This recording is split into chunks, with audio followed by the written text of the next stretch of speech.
this one. All right, the next song on the list is Drill It in My Brain by New Found Glory. And the reason behind this is New Found Glory has been one of my favorite bands since like the early 2000s. Right. My brother introduced them to me. He introduced me also to Blink-182 and Green Day. That he said, if you like those bands, here's another CD that you're going to like.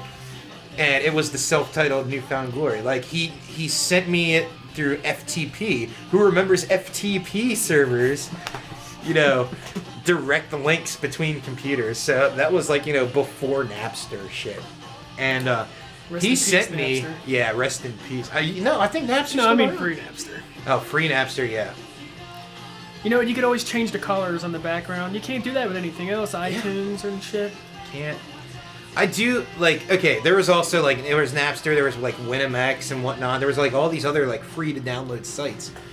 But, no, I do have to say, New Found Glory has been a staple of, like, my musical influence since the early 2000s. Because, man, it was everything I really wanted. They had sad songs, they had, like, up-in-your-face type songs, they had...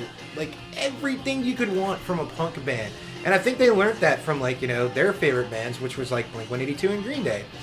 But they are like, I think someone once said, like, I know that's a shirt you can get, that they're now like the undisputed kings of pop punk. And maybe that's a falsified statement. We're a close second. Yeah, maybe a close second. You know, I'll always hold Green Day and Blink-182 are kind of like in a battle for the rights of that, in my opinion. Like, Green Day might still be doing like their punk rock thing, but Blink-182's music has like lasted the test of time, in my opinion. So what's up with Tom DeLonge? I don't know. Is he out of the band? Is he in the band? Does Travis really want him in the band? I don't fucking care anymore. Barker wants him to man up. Well, does he want him to man up, or is this just another way to get like more publicity before their new album comes out? Tom says he's going to unrelease like shit. Well, we'll just have to wait and see. It's all it's going to turn into. All right, so what's your number 2 before we get to our number 1? You don't have it? No. Actually, no, I do have a number 2. I was about to say, I thought you did. Oh, I do. Oh, man. If you're doing what I think you're doing. Oh, he is. And this is my number 2. It's by Rage Against the Machine. It's called Bulls on Parade. Oh, man. I do have to say, this was not my first Rage Against the Machine song. Oh, it wasn't mine either, but I just really remember hearing this song on the radio all the time as a kid. And I was always intrigued by the lyrics. Rally around the family with a pocket full of shells. I don't even think I knew what it meant.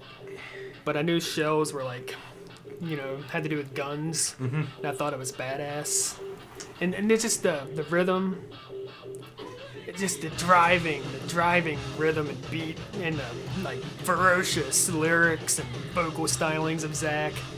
I can't go wrong with Rage Against the Machine. You can't go wrong. You really can't. Okay, I'm gonna say I jumped into the liking Rage Against the Machine probably pretty late in the game. The first song I ever heard from Rage Against the Machine had to have been Guerrilla Radio. The second song I heard from them was No Shelter from the Godzilla soundtrack. Oh, yeah. And then the third song was Wake Up from The Matrix.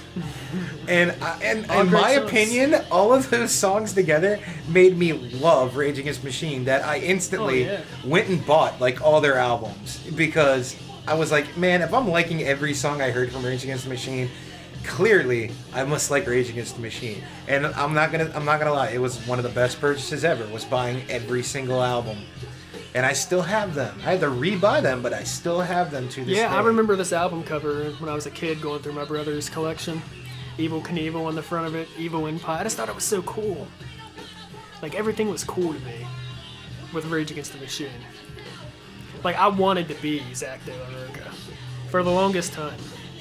I think a lot of people wanted to be Zach De La Rocha because, man, like, this is the first time I ever actually also heard rap. I mean, fuck authority, fuck the system, fuck police. I mean, this shit is great. Yeah, that's what I mean, though. It's like, this is a rapper that made me like mix two of my favorite things that I wish more rappers would do. Like they try to, and they fail. Limp Bizkit. Don't even mention the LB around this man. So many bad things came By from the way, Limp Nookie's my Bizkit. number one. Just kidding. Oh, that's right. You replaced this. You originally had Nookie. We could have had a big discussion about Nookie. I did not. You were like, oh man, I need a good one after that last one.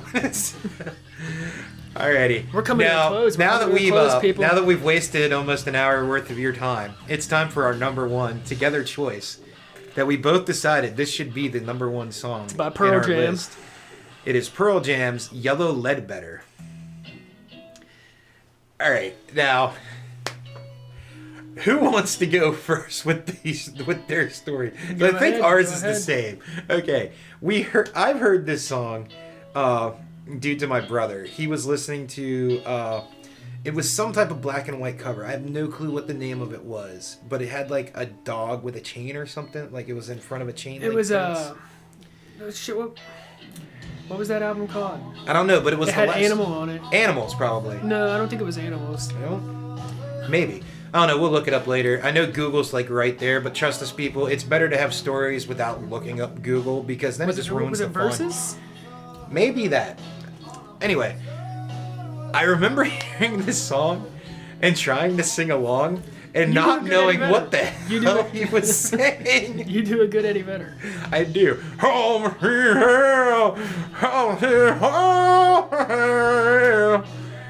And like I played this in college, and like I listened to it as a young kid. I played this song while in college on my acoustic guitar.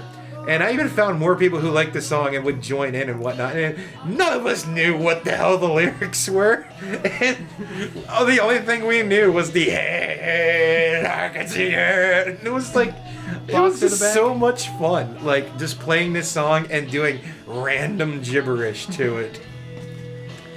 But that's my story. That's why I don't even know when I first heard it, song. but I know I've been listening to it a lot lately. The guitar solo makes me feel things. Oh, it's a beautiful solo. I agree with you on that. Like, yeah, it's funny because you don't know what he's saying, but you just feel it. Oh yeah, his emotion behind his random gibberish, totally there. What he actually wants this song to be about? I still don't know what he's saying in Even Flow. Yeah, Even Flow. All you knew that it cut the world like butterflies. And the fuck does that mean? I don't know. I bet he wants to kill Scott Stapp. Probably. I think the lead singer, rest his soul, of Alice in Chains from way back in the day, wants to kill Scott Stapp. I think any grunge singer wants to kill Scott Stapp. Like, I'm sorry, Scott Stapp, if anybody points this out to you. You are a douche. He's homeless. And he's homeless now? He was begging for fans to fund his album. I cannot. My jaws dropped to that. I am sorry. Okay, I'm sorry. You were great in Creed. Like, don't get me wrong. It's just that you are undeniably the biggest douche I ever heard of. Like, being drunk in interviews and whatnot, and thinking that you were above God or something like that. Like, I don't even remember what happened. I just knew like he fucked up like horribly. You know what? I think this song's actually about the war, the Desert Storm. Well, that would make sense since it makes no sense. I think it's about somebody not coming home. Like, is he going to come home in the box or the bag? This song makes me think of women, though.